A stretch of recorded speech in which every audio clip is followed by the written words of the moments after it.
Ano sinasabi mo? May duda na ako kung saan galing ang perang to. Ito ba yung babae nakita mo? Ayan! Siya nga ho yun! Ang susunod na programa ay rated PG.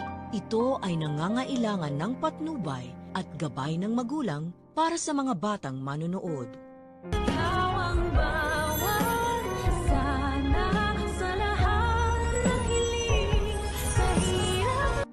Kaya kanyang bigyan ng bagong passport at bagong identity. Bagong identity? So dapat pala talaga ay kasama sa Japan itong si Carlos, nila Lynette at Annalyn. Yun nga lang, hindi kaya ni Carlos na tiisin ang kanyang anak na si Zoe sa pakiusap nito na tulungan ang kanyang demonyitang inang si Moira para hindi ito mahuli ng mga pulis at tuluyang makulong habang buhay. At sa pagpunta nga ni Carlos sa hotel ni Moira ay hindi niya dadatnan doon ng bruha. Bagkos ang kanyang aabutan doon ay sila Giselle at Robert. Magkakaroon tuloy ng pagdududa ang dalawa kung bakit nandoon si Carlos. Kaya naman magpapalusot na naman itong si Carlos kung bakit siya nandun. Kaya naman makikipagkita na lang si Carlos kay Moira sa lugar na hindi sila masusundan ng dalawa. At dito natatanungin ni Carlos ang impacta kung meron daw ba itong visa papuntang Japan. Dahil kung meron daw ay matutulungan niya ito para baguhin ang kanyang identity at pagkakakilanlan. Meron daw kasi siyang kaibigan sa Japan na maaaring tumulong sa kanya upang magkaroon ng bagong passport at bagong pangalan. Mabibigla naman si Moira sa parang ito ni Carlos dahil parang hindi pa siya handa na iwan ang kanyang nakaraan. Pero maiisip niya na kailangan niya pa rin makipag-cooperate kay Carlos dahil ito na nga lang ang natatanging paraan upang hindi siya mahuli ng mga pulis. Yun nga lang, kung inaakala ni Moira na magiging madali ang kanyang pagtatago sa Japan ay nagkakamali siya dahil nandoon sila Lyndon, Annalyn at Lynette upang pagkrusin ang kanilang mga landas. Sa kabilang banda, may lalaking makakakuha sa perang itinapon ni Moira pero makakonsensya ang lalaki dahil hindi niya daw kayang gastusin ang pera hindi sa kanya. Kaya naman agad niya itong i-report sa mga pulis at kikilalanin niya ang babaeng nagtapon nito na si Moira nga. Kaya naman ako isa ka rin sa mga nag-aabang na sa kahihinatnan ni Moira ay pakilike ang video na ito and don't forget to subscribe. Thanks for watching and see you next time. Bye bye.